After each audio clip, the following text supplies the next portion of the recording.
কুরতুবী রাহিমাহুল্লাহ তিনি যৌবনকালকে কচু পাতার পানির সঙ্গে তুলনা করেছেন। কিসের সঙ্গে? কচু পাতার পানির সঙ্গে। নিশ্চয়ই আপনাদের এলাকায় কচু গাছ আছে, দেখবেন কচু পাতায় পানি যখন পড়ে এই পাতার উপরে পানি টলমল টলমল করে, এবং দেখলে মনে হয় এই পানি যে কোনো মুহূর্তে পড়ে যেতে পারে। যৌবনকালকে কেন কচু পাতার পানির সঙ্গে তুলনা করা হয়েছে? কারণ যৌবনকাল আমাদের জীবনের এমন এক বিশেষ পর্যায়ে থাকে, এটা টলমল টলমল করে। যদি আপনি এখানে ভাই অসচেতন হয়ে পড়েন, জীবনটা নষ্ট হয়ে যাবে। আর যদি যৌবনকাল কাজে লাগাতে পারেন, কেরিয়ারও সুন্দর, দুনিয়ায়ও আপনি সফল, আখিরাতেও সফল হয়ে যাবেন। আল্লাহু আকবার। এজন্য যৌবনকাল মানুষের হায়াতে সবচেয়ে দামি দৌলত। Youth is called the golden season of human life. যৌবনকালকে মানুষের জীবনের স্বর্ণালী সময় বলা হয়। আপনি চিন্তা করে দেখুন, পৃথিবীতে যতগুলো বিপ্লব, যতগুলো আন্দোলন সফল হয়েছে, প্রত্যেকটা বিপ্লব বা আন্দোলনে যুব সমাজের সবচেয়ে বেশি ভূমিকা ছিল। আপনি চিন্তা করে দেখুন, সেই চীন বিপ্লব, ফরাসি বিপ্লব থেকে নিয়ে শুরু করে আমাদের এই সাবকন্টিনেন্ট, এই ভারতীয় উপমহাদেশের যত আন্দোলন আপনি দেখেন, 52, 69, 71, 90, সর্বশেষ 24, সবচেয়ে বেশি স্যাক্রিফাইস কাঁধে? আপনারাই বলেন, সবচেয়ে বেশি স্যাক্রিফাইস কাঁধে? যুবকদের। আর যদি ইসলামী দৃষ্টিভঙ্গিতে চিন্তা করেন, বদরে, ওহুদে, খায়বারে, খন্দকে, যুগে যুগে প্রতিটি ক্ষেত্রে, প্রতিটি যুদ্ধে, প্রতিটি সংগ্রামে সবচাইতে বেশি যারা কন্ট্রিবিউশন রেখেছে তারা কারা? যুবকরা। এই যে আপনাদের এই এলাকা ধুপইল, এই এলাকা তখন সবচেয়ে বেশি সমৃদ্ধ হবে যখন এই এলাকার সব যুবকরা ভালো হয়ে যাবে। আপনাদের লালপুর খুব উন্নত হয়ে যাবে যখন এই এলাকার প্রত্যেকটা ছেলে পেলে নামাজি হবে, ভদ্র হবে, নম্র হবে, বিনয়ী হবে, কর্মঠ হবে, পরিশ্রমী হবে, দক্ষ হবে, মানব সম্পদে রূপান্তর হবে। এই গোটা এলাকা পরিবর্তন হয়ে যাবে। কারণ যুবকরা হচ্ছে ড্রাইভারের মতো, চালকের মতো।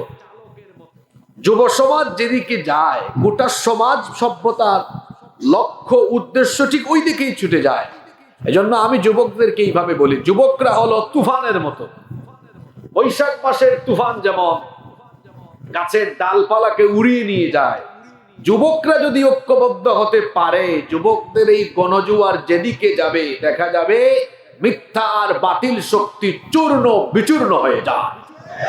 যুবকরা হচ্ছে নদীর স্রোতের মতো, নদীর স্রোতের সামনে যা আসে তা যেমন ভেসে যায়, যুবকদের গণজোয়ায় যেদিকে যায় পৃথিবীর যত বড় পরাশক্তি হোক না কেন সেই জোয়ারে তারাও ভেসে যায়।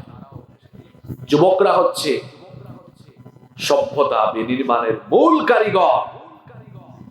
আলহামদুলিল্লাহ, আমি খুব খুশি হয়েছি এখানে উপস্থিতিও বেশিরভাগ যুবক দেখা যাচ্ছে। আবার যাকে দাওয়াত করেছেন তিনিও একজন যুবক। আমাদের দেশটাকে এগিয়ে নিয়ে যাওয়ার জন্য দরকারও বেশি। তার মানে আমাদের চাচাদের দরকার নাই? অবশ্যই দরকার আছে। তারা হচ্ছেন আমাদের মুরব্বী, তাদের দিক নির্দেশনা, তাদের অভিজ্ঞতা লব্ধ প্রত্যেকটা কথা আমাদের জন্য প্রেরণা। কিন্তু মূল কাজ করে কারা? আমাদের মুসলিম উম্মার এই যুব সমাজকে নষ্ট করার জন্য, চরিত্রহীন বানানোর জন্য পৃথিবীতে শয়তানি উপাদান, ধ্বংসের উপাদান এখন ছড়িয়ে দেওয়া হয়েছে। জোরে বলেন তো, কম না বেশি? এই যুব সমাজ যেন নষ্ট হয়ে যায়। আজ এই যুব সমাজ তারা যেন মাথা উঁচু করে দাঁড়াতে না পারে। কত রকমের ষড়যন্ত্র চক্রান্ত করে যুব সমাজকে চেপে ধরে রাখা হয়েছে। যুব সমাজ আজ নানা সমস্যায় জর্জরিত। আমি 2 বছর আগে আপনাদের এই মাহফিলে এসেছিলাম, মনে আছে? আমি কিন্তু যে টপিক ধরি ওইটা শেষ পর্যন্ত নিয়ে ছাড়ি, অমনোযোগী হয়ে। আজকে এমন কিছু কথা শুনবেন যা সচরাচর সব জায়গায় আপনি শুনেন না। মনোযোগী থাকবেন ইনশাআল্লাহ। যুবকরা এখন নানাবিধ সমস্যায় জর্জরিত। এই সমস্যার লিস্ট যদি আমি করি বিরাট লম্বা একটা তালিকা হবে, কিন্তু আমি যদি একেবারে মৌলিক বেসিক প্রবলেমগুলোকে তালিকাভুক্ত করি, আমার মনে হয় বর্তমানে আমাদের এই সমাজে যুব সমাজ এই 5টা সমস্যায় সবচেয়ে বেশি আক্রান্ত। আপনারা শোনার পরে আমার মনে হয় আপনারাও একমত হতে বাধ্য হবে। আমি বলি, আমি সমস্যা বলে এখান থেকে উঠে যাব না, এটা তো পলিটিক্যাল মাহফিল, এটা তাফসীরুল কোরআন মাহফিল। সুতরাং যে 5টা সমস্যার কথা বলবো, এই 5টা সমস্যার কোরআনিক সলিউশন, আপনাদের কি মনে হয় কোরআনে এই সমাধান আছে না নাই? অবশ্যই আছে। এই 5টা সমস্যার কোরআনিক সলিউশন কি সরাসরি আমরা আজকে জানবো ইনশাআল্লাহ। চলেন তো আগে দেখি এই 5টা সমস্যার সাথে আগে আপনাদেরকে একমত করাতে পারি কিনা দেখি। আমি জোর জবরদস্তি করবো না, দ্বিমত হলেও সরাসরি বলবেন দ্বিমত। এক, বর্তমানে আমাদের সমাজ বা দেশে যুবকদের মধ্যে বেকারত্ব বেশি। মাস্টার ডিগ্রি কমপ্লিট করে সার্টিফিকেট নিয়ে নিয়ে ঘুরে দেখা যাচ্ছে পদের সংখ্যা কম, ক্যান্ডিডেটের সংখ্যা বেশি। যখন কোনো সমাজে বা রাষ্ট্রে বেকারের সংখ্যা বৃদ্ধি পায়, তখন সেই সমাজ বা রাষ্ট্রে অপরাধের পরিমাণও বৃদ্ধি পায়। পকেটে পয়সা নাই, এই ছেলে কি করবে? ও চুরি করে, ডাকাতি করে, ছিনতাই করে, চাঁদাবাজি করে, কিশোর গ্যাংয়ে যুক্ত হয়, নানাবিধ সমাজ বিধ্বংসী, রাষ্ট্র বিধ্বংসী অপরাধে যুক্ত হয়। কখন? বেকার থাকে যখন। বেকারত্ব সমস্যা, দারিদ্রতা। আপনারা দেখবেন আমাদের দেশে 20 থেকে 35 বছর বয়সী বেশিরভাগ তরুণ যুবক বেকার। একমত না দ্বিমত? যারা দ্বিমত কথা বলেন নাই, আপনারা কোন জায়গায় এত যুবককে কাজে লাগাইছেন আমাদেরকে একটু দেখাইয়েন ভাই। 2, আমাদের যুব সমাজ বর্তমানে মোবাইল, ইন্টারনেটের অনলাইন কেন্দ্রিক বিভিন্ন গেমস বা জুয়ায় আসক্ত। 3, আমাদের যুব সমাজ বর্তমানে এই 21 শতাব্দীর বেলাল্লাপনা, নগ্নতায় আক্রান্ত হয়ে জেনা ব্যভিচারের সাগরে ডুবন্ত অবস্থায় আছে। 4, আমাদের যুব সমাজ বর্তমানে আরো একটি সমস্যায় মারাত্মকভাবে আক্রান্ত। অসৎ, চরিত্রহীন নেতৃত্বের আগ্রাসন দিয়ে যুব সমাজের যৌবনের আবেগকে ব্যবহার করে তাদের যৌবনকে বাজারের পণ্য বানিয়ে তাদের জীবনকে নষ্ট করে দেওয়া এক ধরনের অপচেষ্টা সমাজে আমরা দৃশ্যমান দেখি। 5, আমাদের যুব সমাজকে দ্বীনি শিক্ষা থেকে বঞ্চিত করার জন্য তারা যেন দ্বীন না শিখে তাদের শিক্ষা কার্যক্রম থেকে দ্বীনকে টোটালি বাদ দিয়ে দেওয়া হয়েছে। আমি যে 5টা সমস্যার কথা বলেছি, এই 5টা সমস্যা কি বিদ্যমান আছে না নাই? এবার বলেন 5টা সমস্যার সমাধান আল্লাহর কিতাবের ভেতরে আছে না নাই? 1 নম্বরে আজকে টাকা পয়সার ওয়াজ শুরু করছি। কেন জানেন? পেটে ক্ষুধা থাকলে তো নামাজেও খুশু আসে না। এই ছেলেপুলেগুলো বেকার কেন? তাদের কাজের ব্যবস্থা হলো না কেন? কেন তারা এখনো বেকারত্বে ভুগছে? কেন 25-26 বছর হয়েছে বিয়ে শাদী করতে পারে না?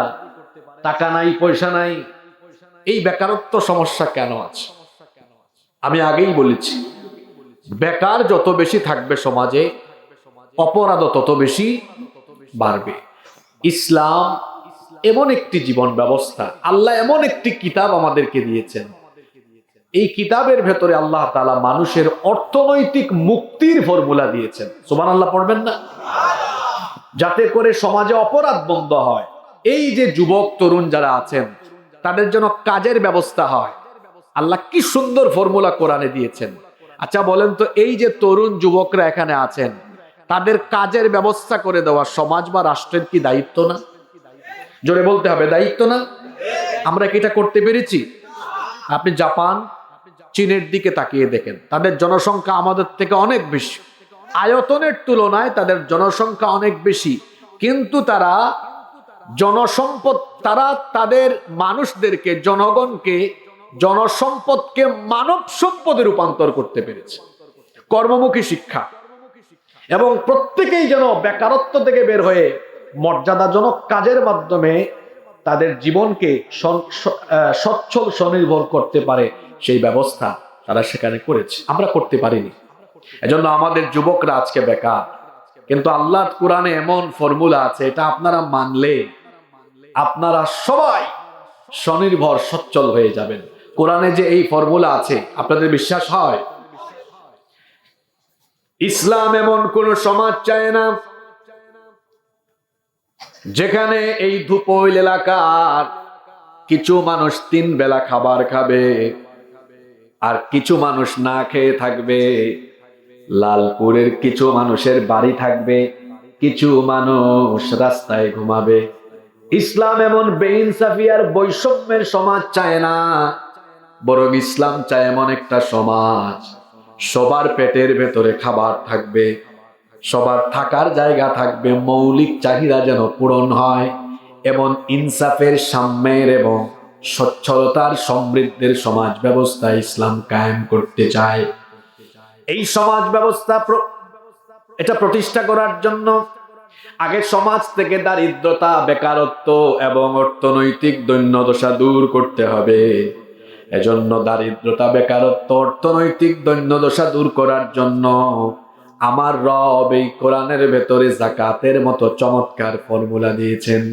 কিন্তু দুঃখের কথা হলো, আমাদের দেশের বেশিরভাগ মানুষ এই যাকাতের ফর্মুলা বা কনসেপ্টের কিছুই বুঝে না। দেখা যায় তারা যাকাতের নামে কেউ শাড়ি লুঙ্গি বিতরণ করে, গরিবের সাথে তামাশা করে, কেউ বা আবার 200, 400, 500, 1000 টাকা দিয়ে গরিবের সাথে তামাশা করে। যাকাতের নামে যারা শাড়ি লুঙ্গি বিতরণ করে, যাকাতের নামে যারা গরিবদেরকে 200, 400, 500, 1000 টাকা দেয়, এদের যাকাতই আদায় হয় না। কারণ যাকাত কেন ফরজ করা হয়েছে এটা আগে বোঝা দরকার। যাকাতের বিধান এই কারণে দেওয়া হয়েছে যাতে আপনি যাকাত যাকে দিবেন, যেই ব্যক্তিকে দিবেন, সে যেন আগামীতে আর যাকাত খাওয়ার উপযুক্ত না থাকে। যাকে আপনি দিবেন সে যেন পরের বছর সচ্ছল হয়, স্বনির্ভর হয়ে যায়। কিন্তু আপনি কি তামাশা শুরু করেছেন? এক ব্যক্তিকে আজকে 10 বছর ধরে যাকাত দেন, সে যাকাতের লাইনেই আছে, এখনো বের হতে পারে না। এটা কেমন যাকাত দিলেন? এরকম করে যাকাত হয় না। এই জন্য সমাজ, সভ্যতা বা রাষ্ট্রের সব মানুষ যেন অর্থনৈতিকভাবে সচ্ছল হয়, দারিদ্রতার যেন কবর হয়, বেকারত্ব যেন দূরীভূত হয়, কর্মসংস্থান যেন সৃষ্টি হয়। এজন্য যাকাতের বিধানকে আল্লাহ তাআলা ব্যক্তির সাথে সম্পর্কিত না করে যাকাতের বিধানকে আল্লাহ রাষ্ট্রের সাথে সম্পর্কিত করেছেন। ঘুমাই ঘুমাই শুনিয়েন না। বলেন তো দেখি কথাটা কি বললাম? যাকাতের বিধানটা আল্লাহ ব্যক্তির সাথে সম্পর্কিত করেছেন না রাষ্ট্রের সাথে? আপনি বলবেন হুজুর দলিলটা কোথায়? আমি আয়াত, সূরা নাম্বার, আয়াত নাম্বারও বলি, বাড়ি গিয়ে মিলিয়ে দেখিয়েন। আল্লাহ তাআলা কোরআনে কারীমের 22 নাম্বার সূরা, সূরাতুল হজের 41 নাম্বার আয়াতে বললেন, আল্লাযীনা ইম্মাক্কান্নাহুম ফিল আরদি আকামুস সালাতা ওয়া আতাউয যাকাতা وأمروا بالمعروف ونهوا عن المنكر ولله عاقبة الأمور। আল্লাহ তাআলা বলছেন, আজ যদি আমি মুমিনদেরকে জনপদ বা রাষ্ট্র পরিচালনার দায়িত্ব দেই, 1 নম্বরে তারা সালাত কায়েম করবে, 2 নম্বরে তারা যাকাত আদায় করবে। এখানে যাকাতটাকে সম্পর্কিত করা হলো রাষ্ট্রের সাথে। কেন? কারণ ব্যক্তি যখন যাকাত দেয় তখন এটার বেনিফিট মানুষ কম পায়, আর যখন রাষ্ট্র আদায় করে রাষ্ট্র দেয় তখন মানুষেরা বেশি সুবিধা পায়। একটু উদাহরণ দিয়ে বোঝায়। একবার আমার দিকে তাকান তো সবাই। এখানে আমরা কয়জন আছি? 3, 4, 5, 6, 7, 8। খেয়াল করেন, প্র্যাকটিক্যালি বুঝাই। এই 8 জন ব্যক্তি আমরা এখানে সামনের সারিতে বসা। যাকাত কি সবার উপরে ফরজ হয়? না। যার কাছে নিসাব পরিমাণ মাল আছে তাদের উপরে যাকাত ফরজ হয়। এই 8 জন, পিছনে আছেন আরো 4-5 জন। মনে করেন এখানে আছেন টোটাল 13 জন। 8, 5, 13। এই 13 জনের মধ্যে 8 জনের উপরে যাকাত ফরজ। আমরা এই 8 জনের যাকাতের টাকাটা এখানে রাখলাম। এই যে তাকান, এই টেবিলের উপরে। যুবক ভাইরা অমনোযোগী হইয়েন না, বলছি না এমন কথা শুনবেন যে আগে শুনেন না। এই 8 জনের যাকাতের টাকা এখানে রেখে দেখলাম টোটাল এর পরিমাণ হয়েছে মাত্র 2 লক্ষ টাকা। জুড়ে বলেন তো কত লক্ষ? এই 2 লক্ষ টাকা আমরা এখন কি করলাম? এই ধুপইল গ্রাম থেকে 400 জন গরিব মানুষকে ডেকে এনে প্রত্যেককে 500 500 500 500 করে দিলাম। সর্বমোট 500 জন মানুষ, 400 জন মানুষকে আমরা 500 করে দিলাম। তাহলে 2 লক্ষ টাকা। আপনারা আমাকে বলেন, এই যে 2 লক্ষ মানুষকে আমরা, এই 2 লক্ষ টাকা আমরা যে 400 জন মানুষকে 500 500 করে দিলাম, তাই বলে কি 400 জন মানুষ ধনী হয়ে গেল? ওই এক বেলা খেতে পারবে, পরের বেলা আবার গরিবই থাকবে। কিন্তু আমরা যদি একটা কাজ করি, এই পাশের গ্রামে বা এই এলাকায় কিছুদিন আগে একজন নারী, আমাদের একজন বোনের স্বামী মারা গিয়েছেন।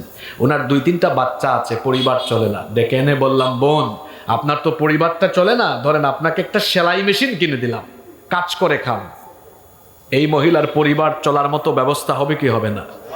আপনাদের এলাকায় কি ভ্যান চলে? ভ্যান ভ্যান ওই যে আপনাদের এলাকায় উত্তরপাড়ার এক ভাই, এরা খুব দরিদ্র মানুষ, চলতে পারে না। আব্দুল করিম ভাই এদিকে আসেন, আপনাকে একটা ভ্যান কিনে দিলাম, পরিবারটা তো চলে না, এই ভ্যানটা দিলাম আপনাকে কিনে। এই লোকটার পরিবার চলার মতো ব্যবস্থা হবে কি হবে না? ওই যে আব্দুল সত্তার ভাই গরিব মানুষ, আমরা ওনাকে একটা হাঁসের খামার বা মুরগির খামার করে দিলাম। আর ওই যে আবুল কালাম ভাই, আরেকটা সমস্যা, ওনারে আরেকটা কাজে লাগাই দিলাম। 2 লক্ষ টাকা এভাবে 3-4 জনকে কাজে লাগাই দিলে লাভ না 2 লক্ষ টাকা 400 জনকে 500 500 করে দিলে ভালো?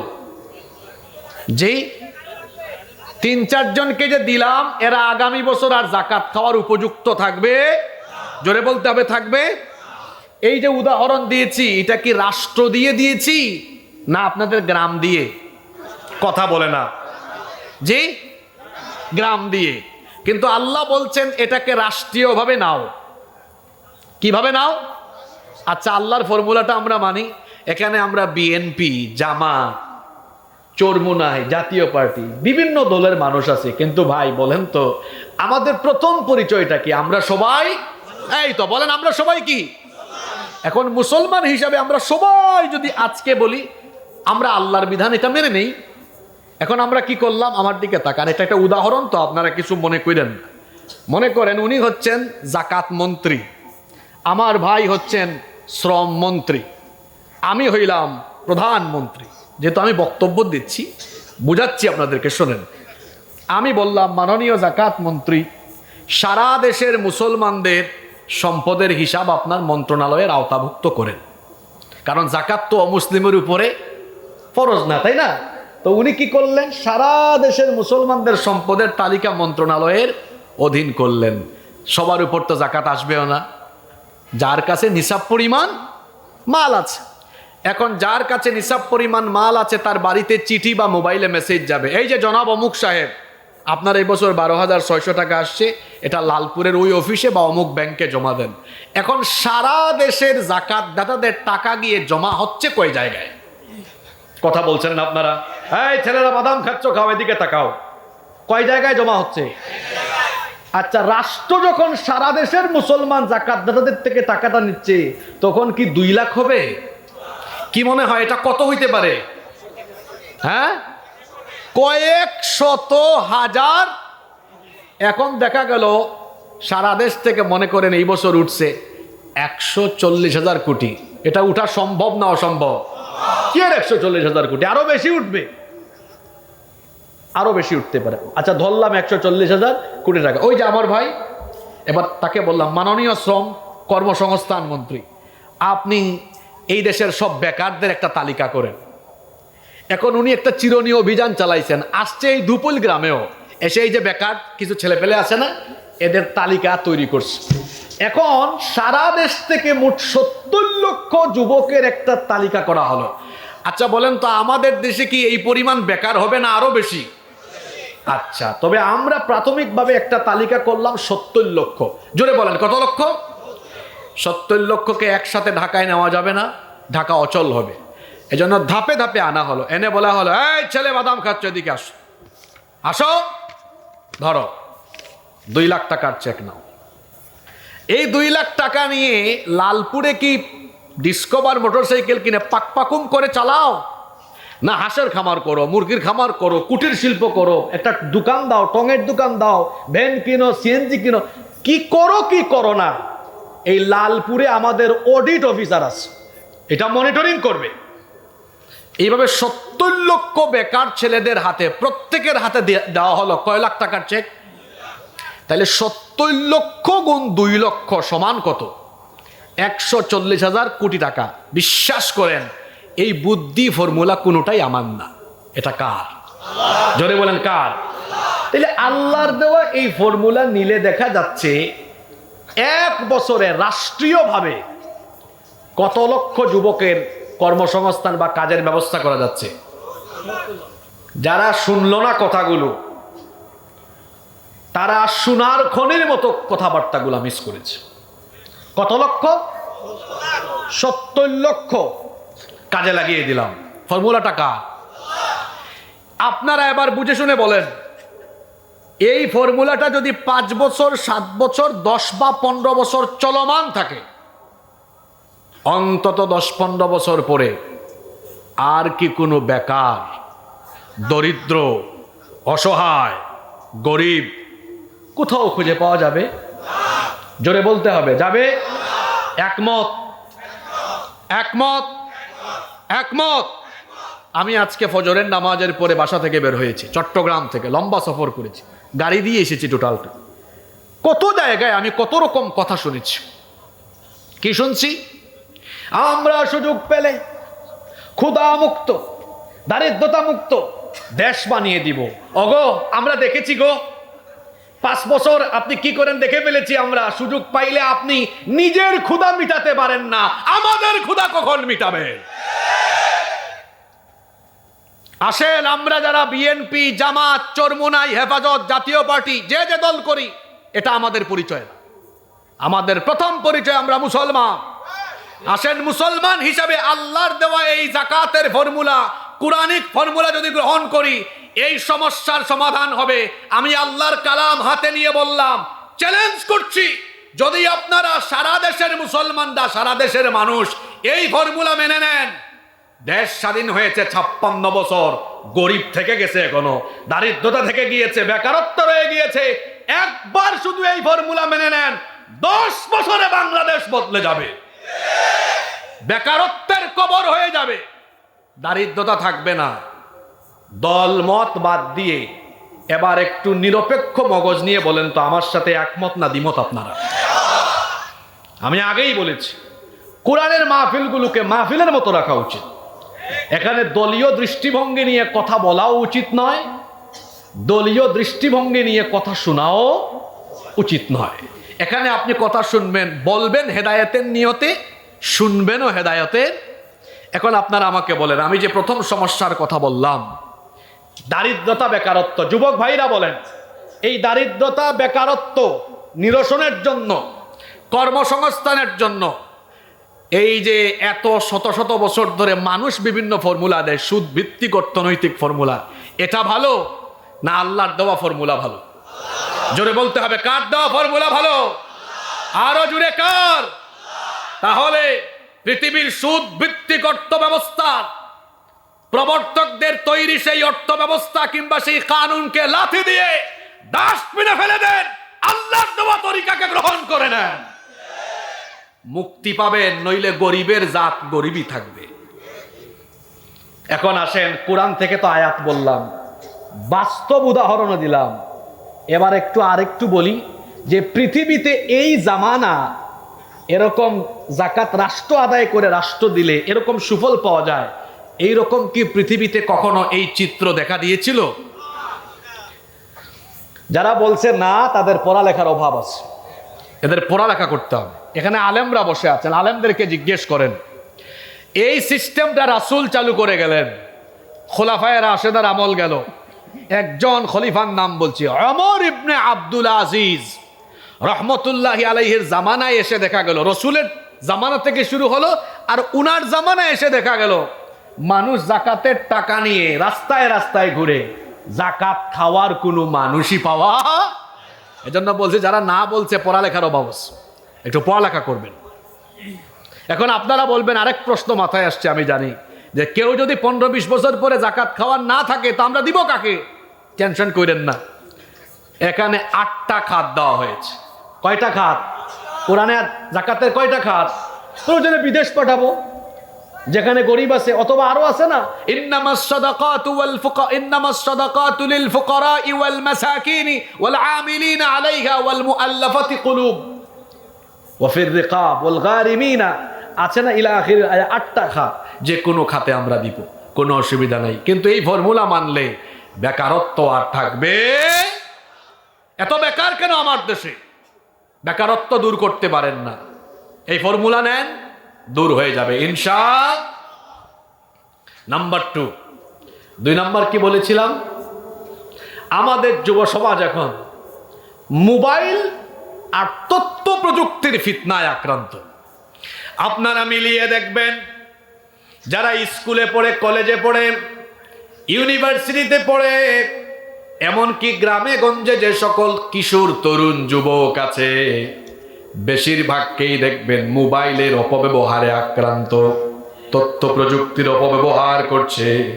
ছোট ছোট ছেলে মেয়েরা স্কুলে পড়ে, কলেজে পড়ে, কি আশ্চর্য অবস্থায় এদের টিকটক অ্যাকাউন্ট আছে। এরা দেখা যায় অনলাইন বিভিন্ন গেমসে এমন মাত্রায় আসক্ত, এখানে বহু প্যারেন্টস, বহু বাবা মা আছেন, তারা এটা জানেন তাদের সন্তানরা কি পরিমাণ মোবাইল গেমসে আক্রান্ত।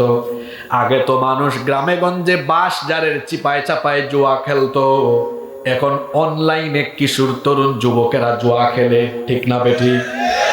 অনেক অনলাইন জুয়া এখন চালু হয়ে গিয়েছে, অনলাইনে জুয়া খেলছে। শুধু কি তাই? এখানে তো বিষয়টা শেষ নয়। এই যুবক তরুণ কিশোর ছেলেরা মোবাইলে এত মাত্রায় আক্রান্ত হয়েছে, আসক্ত হয়েছে, রাত 3টা-4টা পর্যন্ত মোবাইলেই পড়ে থাকে। আমার সাথে আপনারা একমত না দ্বিমত? এই যে দেখেন আমার ডানে বামে কিছু চাচারা এখানে বসে আছেন, চেহারাগুলো দেখেন, 70-80 বছর হয়েছে, চেহারা কত নাদুস নুদুস এখনো। কারণ তারা যখন আমাদের বয়সে ছিলেন, তাদের জামানায় মোবাইল ছিল না, ওয়াইফাই ছিল না, ইন্টারনেট ছিল না, টেলিভিশন ছিল না। এই জন্য সন্ধ্যার পরে বড়জোর রাত 8টা-9টা, এর বেশি জেগে থাকার মতো কোনো কাজ বা উপাদান তাদের হাতে ছিল। তাড়াতাড়ি ঘুমাতেন, সকালে আবার তাড়াতাড়ি উঠতেন, এজন্য শরীর স্বাস্থ্য ভালো, কারণ ঘুমের অভ্যাস, খাদ্যাভ্যাস ঠিক আছে। কিন্তু এখন আমাদের হাতে মোবাইল আছে, ওয়াইফাই আছে, ইন্টারনেট আছে, এজন্য রাত 3টা-4টা পর্যন্ত এত পরিমাণ আসক্ত থাকে। বেশিরভাগ যুবক আর তরুণ রাত 3টা-4টা পর্যন্ত মোবাইলে এখন তাহাজ্জুদ পড়ে, মোবাইলে তাহাজ্জুদ পড়ে। এক একটা চেহারা দেখছেন, গাল ভেঙে, এই যে গালের 2 পাশে মাংস আছে, এটা একেবারে হাড্ডির চিপার ভিতরে ঢুকে গেছে এমনে। এই তোমার এই অবস্থা হয়েছে কেন? তুমি যুবক মানুষ, এই অবস্থা হয়েছে কেন? কারণ তুমি রাত 3টা-4টা পর্যন্ত মোবাইল, ইন্টারনেট, অনলাইন জুয়া, অনলাইন গেমস আর গুগলে গিয়ে আজে বাজে সাইডে পড়ে থেকে জেনা বেবিচারের সাগরে ডুব দিয়ে তুমি তোমার জীবনের শ্রেষ্ঠ সম্পদ তারুণ্য আর যৌবনকে বেবিচারের সাগরে ডুব দিয়ে নষ্ট করে ফেলেছো। আপনারা একমত না দ্বিমত? সকালবেলা হাটে কেমনে দেখছেন? সকালে তো উঠতেও পারে না, ঘুম থেকে 11টায় উঠে হাটে, এমন ভাবে মনে হয় এখনই পড়ে যাবে। তুমি বিয়ের আগে তোমার ব্যাটারি ফিউজ হয়েছে কেন? তোমার বউও তো টিকবে না। এখানে যত কিশোর তরুণ যুবক ভাইয়েরা আছেন, আমি আমার ভাইদেরকে আদর করে বুঝায় যাই, যদি এই মোবাইল আর ইন্টারনেট থেকে নিজেকে বাঁচিয়ে রাখতে পারে, ব্যবহার করতে নিষেধ করছি না, অপব্যবহার করতে নিষেধ করছি, যদি শুধু এটা থেকে নিজেকে সেভ করে ফেলতে পারেন, কেরিয়ার সুন্দর হয়ে যাবে, জীবনটা উন্নত হয়ে যাবে। আর আপনি কি ভাবছেন রাতের বেলা যে আপনি ঘরের লাইট বন্ধ করে দরজা লাগিয়ে আজে বাজে ভিডিও দেখেন, আপনি যে গার্লফ্রেন্ডের সাথে কথা বলেন, আপনি ভাবছেন কেউ শুনে না, আব্বু আম্মু ঘুমায়, কেউ দেখেও না, কেমন করে এটা ভাবলেন? হয়তো বাবা মা কিংবা বাড়ির কেউ জানে না, কেউ দেখে না, কিন্তু একজন তো দেখছেন। জোরে বলেন তিনি কে? আমার রব কোরআনে বলছেন, ইন্নাল্লাহা লা ইয়াখফা আলাইহি শাইউন ফিল আরদি ওয়ালা ফিস সামা। নিশ্চয়ই আকাশ আর জমিনের কোনো কিছু আল্লাহর কাছে গোপন নাই। আল্লাহ অন্য আয়াতে বলছেন, আওয়ালা ইয়ালামুনা আন্নাল্লাহা ইয়ালামু মা ইউসিররুনা ওয়া মা ইউলিনুন। তারা কি জানে না গোপন আর প্রকাশ্য সব যিনি জানেন? গলার আওয়াজ বড় করে সবাই বলেন তিনি কে? ও আমার কিশোর, তরুণ, যুবক, ছাত্র ভাইয়েরা, এই বেবিচারের সাগর থেকে নিজেকে বাঁচান। মোবাইল আর ইন্টারনেটের অপব্যবহার থেকে নিজেকে হেফাজত করেন, চোখের হেফাজত করেন। এই যে আপনি আপনার চক্ষুটাকে মোবাইলের স্ক্রিনের দিকে দিয়ে আজে বাজে ভিডিও দেখছেন, কিয়ামতের দিন আপনার চক্ষু সবকিছু বলে দিবে যার কাছে। জুড়ে বলেন তিনি কে? কান দিয়ে যে বাজে কথা শোনেন, কান সেদিন আল্লাহর দরবারে ফাঁস করে দিবে। বানিয়ে বলছি না, শোনেন, আল্লাহ তার কালামের মধ্যে বলছেন, ইন্নাস সামআ ওয়াল বাসারা ওয়াল ফুআদা কুল্লু উলাইকা কানা আনহু মাসউলা। নিশ্চয়ই মানুষের কান, চক্ষু আর অন্তর জিজ্ঞাসিত হবে কার কাছে? জোরে বলেন, কার কাছে? এজন্য খবরদার চক্ষু দিয়ে বাজে জিনিস দেখবেন না। মানুষ কালো চশমার আড়ালে কি করে কেউ না জানলেও যিনি জানেন, যিনি দেখেন, জোরে বলেন তিনি কে? এজন্য আল্লাহ বলছেন, ইয়ালামু খাইনাতাল আয়ুনি ওয়া মা তুখফিস সুদূর। চোখের খেয়ানতের খবরও তিনি জানেন। আমার আল্লাহর কাছে কোনো বিষয় গোপন নাই, সব কিছু তার কুদরতি চোখের সামনে, তিনি সব কিছুই দেখেন। আমাদের যুবক, তরুণ, ছাত্র ভাইদেরকে বলবো, এই মোবাইল আর ইন্টারনেটের অপব্যবহার বন্ধ করে দেন। যদি মোবাইল আর ইন্টারনেটের অপব্যবহার বন্ধ করতে পারেন, যারা ছাত্র আছেন, আমি বলে গেলাম আপনার কেরিয়ার সুন্দর হবে। অনেক ছেলেরা পরীক্ষায় বাজে রেজাল্ট করে এসএসসিতে ফেল মারে, এইচএসসিতে এ প্লাস পাওয়ার কথা, ভালো ছাত্র, শুধু মোবাইলের আসক্তিতে রেজাল্ট নষ্ট হয়ে গিয়েছে। বলেন তো, এমন দৃষ্টান্ত আমাদের সমাজে কম বেশ আছে না নাই? আছে, এরকম বহু আছে। এখন আমি তরুণ কিশোর ছাত্র যুবকদেরকে বলি, এই যে প্রযুক্তির ডিপার্টমেন্টটা পৃথিবীতে যারা বেশিরভাগ ক্ষেত্রে নিয়ন্ত্রণ করছে, তারা ইহুদি। কারা? আপনারা জানেন, পৃথিবীর জনসংখ্যার মোট 1% তো ইহুদি নয়, আরো কম। কিন্তু গোটা পৃথিবী নিয়ন্ত্রণ করে কারা? কথা বলছেন না তো আপনারা? ইহুদিরা। কেন? কিসের গুণে? জ্ঞানগত যোগ্যতার বলে। একজন ইহুদি নারী যখন প্রেগনেন্ট হয়, তখন সে অতিমাত্রায় পড়ালেখা করে। কেন? কারণ তারা জানে মা পেটের ভেতরে সন্তানকে নিয়ে যত বেশি পড়ালেখা করবে, সন্তানও পড়ালেখার প্রতি উদ্বুদ্ধ হবে। আশ্চর্য কথা কি জানেন? এই ফর্মুলাটা কোরআনের। ফর্মুলাটা কিসের?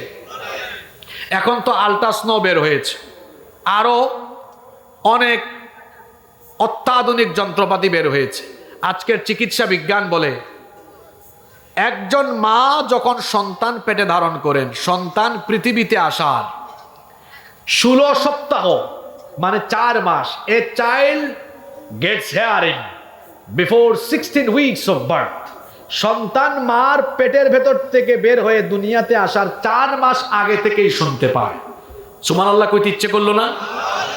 এটা তো চিকিৎসা বিজ্ঞান কিছুদিন আগে বলেছে। এখানে আলেমরা আছেন, জিজ্ঞেস করেন আল্লাহ তাআলা এই কোরআনে যত জায়গায় দৃষ্টিশক্তির কথা, শ্রবণ শক্তির কথা বলেছেন, বাসরের কথা পড়ে বলেছেন, সামউনের কথা আগে বলেছেন। কত আয়াত আছে, ওয়াজআলা লাকুমুস সামআ ওয়াল আবসারা ওয়াল আফইদা শাহিদা আলাইহিম সামউহুম ওয়া আবসারুহুম ওয়া জুলুদুহুম ইলা আখিরিল আয়া। আধুনিক যুগের মুফাসসিরগণ এই আয়াতগুলোর সায়েন্টিফিক এক্সপ্লেনেশন করেছেন এইভাবে, যেহেতু আল্লাহ কোরআনের সব জায়গায় দৃষ্টিশক্তির কথা বলেছেন পড়ে, শ্রবণ শক্তির কথা বলেছেন আগে, তার মানে মানুষ দেখে পড়ে শুনে আগে। আপনাদের কি মনোযোগে সমস্যা হচ্ছে? তো জবাব দিবেন। তাহলে কোরআন আর বিজ্ঞান একমত, সন্তান জন্মের কয় মাস আগে শোনে? জোরে বলেন। কোথায় থাকতে? তাহলে যে মহিলা পেটে সন্তান নিয়ে সারাদিন ঝাঁকানাকা গান শুনে, ভারতীয় সিরিয়াল দেখে, আল্লাহর কসম এই মহিলার পেট থেকে যে সন্তান বের হবে এইটাও ঝাঁকানাকা মার্কা সন্তান হবে। আর যে মহিলা পেটে সন্তান নিয়ে সারাদিন কুরআন তেলাওয়াত করে, জিকির আজকার করে, তাসবিহ তাহলিল করে, এই মহিলার পেটের ভেতর থেকে বের হয়ে আল্লাহর ওলি পয়দা হবে। তাহলে ইহুদি নারীরা যে পেটে সন্তান নিয়ে পড়ালেখা করে কেন করে বুঝছেন? শুধু তাই নয়, ইহুদিরা এত পরিমাণ, ইহুদির বাচ্চারা সন্তানরা পড়ালেখা করে 13-14 বছর 15 বছর বয়সে এত পরিমাণ পড়ালেখা করে, গবেষণা করে, আপনি অবাক হয়ে যাবেন। এজন্য তো তারা প্রযুক্তি খাতকে গোটাটা নিয়ন্ত্রণে নিয়ে ফেলেছে। তারা বানায়, আপনার হাতে দেয়, আর আপনি কি করেন? অপব্যবহার করেন, মজা নেন। ও আমার কিশোর তরুণ কলেজ স্কুলের ছাত্র যারা এখানে বসে আছো, তোমরাও তো চাইলে পড়ালেখায় মনোযোগী হয়ে, গবেষণায় মনোযোগী হয়ে এই যোগ্যতায় তোমরাও যেতে পারবে, যদি তোমরা মোবাইল আর তথ্য প্রযুক্তির অপব্যবহার কমিয়ে এই বয়সটাকে পড়ালেখা গবেষণায় কাজে লাগাও। আগামীতে বাংলাদেশে ঘরে ঘরে বিজ্ঞানী পয়দা হবে। তোমরা করেছোটা কি? আশ্চর্য কথা, ক্লাস 7-এর ছাত্র ওই দিন আমাকে মাহফিলে বলে, হুজুর আপনি আমাকে আপনার ফ্রেন্ড লিস্টে অ্যাড করেন, আমি রিকোয়েস্ট পাঠিয়েছি, এখনো অ্যাকসেপ্ট করলেন না। আশ্চর্য, তুমি কোন ক্লাসে পড়ো? কয় 7-এ। তোমার আইডিয়া আছে? কয় আছে, একটা না 2টা। বললাম 2টা কেন? কয় একটাতে 5000 ফিল আপ হয়েছে, আরেকটা খুলছে। বললাম তুমি যে জিনিস 2টা চালাও কেমনে? কয় সব পারি। চেহারা ছিল তো ভালো না। কি আশ্চর্য অবস্থা! ছোট ছোট ছেলে মেয়েরা টিকটক করে, 5-6-এ পড়ে। বলেন তো আছে না নাই? কেন আজ এরা নষ্ট হয়ে যাচ্ছে? এখানে আপনারা শোনেন, গ্রামগঞ্জের অনেক চাচারা বাবারা জানেন না তাদের সন্তানরা কি করে। আপনারা না জানলে কি হবে? হেরা পাক না। এদের বেশিরভাগই এখন অনলাইন জুয়ায় আসক্ত হয়েছে। বিভিন্ন অনলাইন গেমস এরা ডাউনলোড করে, অথবা বিভিন্ন সাইটে গিয়ে এই অনলাইন গেমস ঘন্টার পর ঘন্টা খেলে সারা রাত ওই সাইটগুলোতে পড়ে থাকে। নষ্ট হয়ে যাচ্ছে আমাদের প্রজন্ম, আমাদের কিশোররা ধ্বংসের পথে চলে যাচ্ছে। এখান থেকে ফিরে আসার কোরআনিক ওষুধ হলো, এখান থেকে ফিরে আসার কোরআনিক ফর্মুলা হলো আমল বাড়াতে হবে, এর পাশাপাশি আমার আল্লাহকে ভয় করতে হবে। কারণ হলো আমি আপনি যাই করি না কেন সবকিছু দেখছেন কে? আল্লাহর ভয়টা কেমন করে থাকবে? আল্লাহর ভয়টা তখনই থাকবে যে আমি যা করছি সব আল্লাহর চোখের সামনে, তিনি সবই দেখেন। অন্তরে যখন এই ভয়টা আসবে তখন আল্লাহর ভয়ে জীবনটা এমন হবে, ওই যে আমি বলি জীবনটা হবে বাইম মাছের মতো। আপনাদের এলাকায় আপনারা এই মাছটাকে কি বলেন? বাইম মাছ চিনেন তো? হ্যাঁ, বাইম মাছ থাকে কোথায় বলেন তো? জোরে বলেন। এটাকে টেনে বের করে যখন পাতিলে বা পাত্রে রাখেন তখন কি তার গায়ে কোনো কাদা দেখা যায়? অথচ ছিল কোথায়? আপনাদেরকে কি বললাম? যুবকদেরকে, এই যে যুবক তরুণ ছাত্র ভাইরা, বলছি কি জীবনটা হবে কেমন? মানে হ্যাঁ, মানেটা কি কি বোঝাতে চাইলাম? বাইম মাছ কাদায় থেকেও তারে ধরে আনলে যেমন দেখা যায় পরিষ্কার, আমি আপনি আল্লাহকে ভয় করে এমন ভাবে চলবো, আমরা যেখানে বাস করি সামনে পিছনে ডানে বামে গুনাহ কম না বেশি, চতুর্দিকে ফিতনা গুনাহ, বাইম মাছের মতো থাকা। এর অর্থ হলো এই চতুর্মুখী ফিতনায় আমি বসবাস করব এমন ভাবে, আল্লাহকে এমন ভাবে ভয় করে নেক পথে চলবো, ভালো পথে চলবো, যেদিন আমাকে মালাকুল মউত এসে নিয়ে যাবে আল্লাহর দরবারে, শরীর থেকে যেদিন রুহটা বার করবে, বের করে দেখবে হায় হায় হায় হায় হায়, এই ফিতনার সমাজে থাকার পরে লোকটা দেখি গুনাহ থেকে একদম পরিষ্কার। সুবহানাল্লাহ। এটা হবে কখন? আল্লাহকে ভয় করবেন যাদের হৃদয়ে আছে আল্লাহর ভয়, তারা কভু পথ ভুলে যায় না। আল্লাহর প্রেম ছাড়াই দুনিয়ায় কারো কাছে কোনো কিছু চায় না, কারো কাছে কোনো কিছু চায় না। ভেতরে থাকতে হবে কার ভয়? এরপরে আসুন তিন নম্বর, যুবকেরা এখন অসৎ নেতৃত্বের জাতাকলে পিষ্ট। এখানে যত যুবক তরুণ এবং সবাইকে আমি বলছি, ভালো করে শোনেন। আমরা তো কথায় কথায় এটা সবাই বলি, সৎ সঙ্গে স্বর্গবাস, অসৎ সঙ্গে। এক লোক আতরের দোকানে ঢুকেছিল, আতর কিনে নাই, কিন্তু 10 মিনিট আতরের দোকানে থাকলে গায়ে আতরের গন্ধ হবে কি হবে না? আরেক লোক বিড়ি খায় না, সিগারেট খায় না, ওই রাস্তায় এক বিড়ি ঘুর তারে জড়ায় ধরছে, সাথে কিসের গন্ধ? লোকটা তো বিড়ি খায় না, কিন্তু বিড়ি ঘুর তারে জড়ায়া ধরেছে। কি বোঝাতে চাইলাম? আতরের সাথে থাকলে যেমন আতরের গন্ধ, ভালো মানুষের সাথে থাকলে ঠিক তেমনি ভালো মানুষের প্রভাব আপনার উপরে এসে পড়বে। বিড়ির সাথে চললে যেমন বিড়ির গন্ধ, ঠিক তেমনি অসৎ চরিত্রের মানুষদের সাথে চলাফেরা করলে তাদের আজে বাজে কাজের প্রভাব এসে আপনার উপরে পড়বে। ঠিক না বেঠিক? আমি আমার যুবক তরুণ ছাত্র ভাই এবং চাচারা যারা আছেন সবাইকেই বলবো, আল্লাহর নবী বলেছেন, মুমিন ছাড়া, নেককার মানুষ ছাড়া অন্য কেউ যেন তোমার বন্ধু না হয়। কারণ বন্ধুত্ব এমন এক জিনিস, কিংবা অসৎ নেতৃত্বের অনুসরণ এটা এমন এক জিনিস, এটা আপনাকে ধীরে ধীরে ধীরে ধীরে আপনাকে খারাপ পথে, খারাপ দিকে প্রভাবিত করে ফেলতে পারে।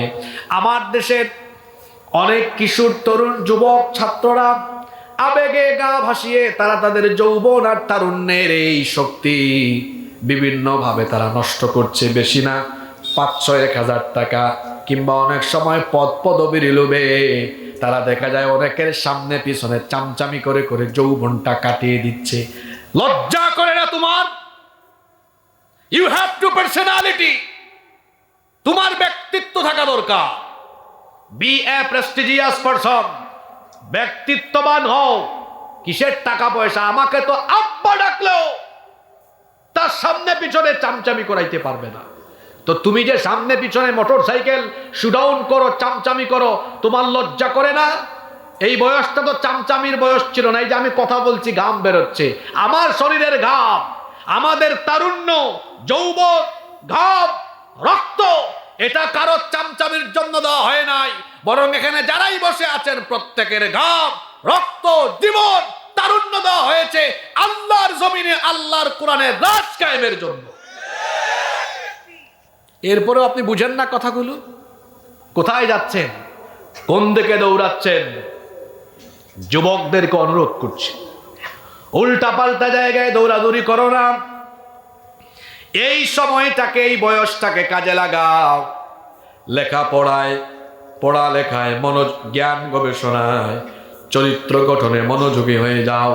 যদি অসৎ নেতৃত্বের অনুসরণ করো, কিয়ামতের দিন এই যে 2টা হাত আমার দিকে তাকান, 2টা হাত কামড়ায়া কামড়ায়া আফসোস করা লাগবে। এটা আমার কথা নয়, রব্বুল আলামিন কোরআনে কারীমের 25 নম্বর সূরা সূরাতুল ফুরকানের 27 নম্বর আয়াত থেকে বলছেন, খেয়াল করে শুনেন, ওয়া ইয়াউমা ইয়া'আদ্দু-য্-যালিমু আলা ইয়াদাইহি ইয়াকুলু ইয়া লাইতানি ইত্তাখাযতু মা'আর রাসূলি সাবিলা।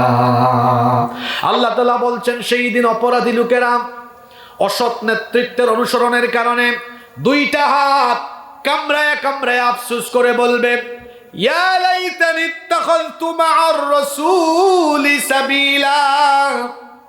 হায় আফসোস, আমি যদি রাসূলের পথ অনুসরণ করতাম, আমি যদি রাসূলের আদর্শের পথে নববী তরিকায় নববী আদর্শে চলতাম, তাহলে আজ আমার এই পরিণতি হতো না। কথাটা তো এখানে শেষ না, এরপরে তারা আরো বলবে। আল্লাহ পরের আয়াতে বলছেন, এরা আফসোস করে এভাবে বলবে, ইয়া ওয়াইলাতা লাইতানি লাম আত্তাখিয ফুলানান খলিলা। হায় আফসোস, লাম আত্তাখিয ফুলানান খলিলা, অমুককে যদি আমি আমার নেতা না মানতাম, অমুকের কথা যদি না মানতাম, অমুকের সাথে যদি না চলতাম, আজ আমাকে এই জাহান্নামে এসে দুই হাত কামড়ায়া কামড়ায়া আফসোস করা লাগতো না। কথা কি ঢুকে? বোঝা যায়? এই পরিষ্কার কথা শোনার পরে, বুঝার পরেও যারা এই রকম কাজে লিপ্ত থাকবে, আমি মনে করব তার মাথায় শয়তান পেশাব করে দিয়েছে। এত সহজ কথা বুঝেন না কেন? সূরা নাম্বার, আয়াত নাম্বার সহ বলি, তাও আপনার বুঝ আসে না। অসৎ নেতৃত্ব মানে হলো যারা মানুষকে বিপদগামী করে, যারা মানুষকে ভুল পথে, যারা মানুষকে বিভ্রান্তির পথে, জাহান্নামের পথে ধাবিত করে, তাদের অনুসরণ যারা করবে, আল্লাহ বলছেন দুই হাত কামড়ায়া কামড়ায়া কিয়ামতের দিন আফসোস করতে থাকবে। এখানে শেষ নয়, কিয়ামতের দিন এই সকল ভণ্ড নেতা আর কর্মীদের যখন জাহান্নামে সাক্ষাৎ হবে, সাক্ষাৎ হওয়ার পরে কর্মীরা তাদের নেতাদেরকে আটকায়া তারা কি বলবে শুনেন। এই যে আমি আয়াতটা একেবারে বেরো করে ফেলেছি, কোরআনে কারীমের 14 নাম্বার সূরা, সূরা ইব্রাহিমের 21 নাম্বার আয়াত। এটা আল্লাহ বলছেন, ফাকালা الضعفاء للذين استكبروا إنا كنا لكم تبعا فهل أنتم مغنون عنا من عذاب الله من شيء। আমি একেবারে শব্দে শব্দে অনুবাদ করি। ভণ্ড গুমরা পথভ্রষ্ট জাহান্নামী কর্মীরা জাহান্নামী নেতাদেরকে আটকায় বলবে, শুনেন, ইন্না কুন্না, নিশ্চয়ই আমরা ছিলাম, লাকুম তাবান, আপনাদের অনুসারী, ফাহাল আনতুম মুগনুনা আন্না মিন আযাবিল্লাহি মিন শাই, আজকে আল্লাহর আযাব থেকে আমাদেরকে বাঁচানোর জন্য আপনারা কি কিছু করতে পারবেন? দুনিয়ায় তো বহুত কিছু করেছেন, আমরা আটকালে বলেছেন এটা আমার, কিছু বলি আর না, ছাড়েন ছাড়েন, হেল্প পাইছি আপনাদের, আজকে কিছু করেন। ফাহাল আনতুম মুগনুনা আন্না মিন আযাবিল্লাহি মিন শাই। তখন তারা বলবে, হ্যাঁ বেটা তো লাফালাফি করো না। নেতারা তখন তাদের কর্মীদেরকে বলবে, ক্বালু লাউ হাদানাল্লাহু লাহাদাইনাকুম, লাউ হাদান আল্লাহ, যদি আল্লাহ আমাদেরকে হেদায়াত দিতেন, লাহাদাইনাকুম, আমরা তোমাদেরকে হেদায়াত দিতাম। কাম সারছে। কথাটা লালপুরে বললে ভালো হইতো, বলছে কোথায় গিয়া? শুনতেছেন আপনারা? বলছে কোথায়? যদি এখানেও বলতো পৃথিবীতে থাকা অবস্থায়, তো কাম সারছিল, বেঁচে গেতাম। বলছে কে কোথায়? বলছে আমাদের কপালে হেদায়েত ছিল না, লাউ হাদান আল্লাহ, আল্লাহ যদি আমাদের হেদায়েত দিতেন, লাহাদাইনাকুম, আমরা তোমাদেরকে হেদায়েত দিতাম।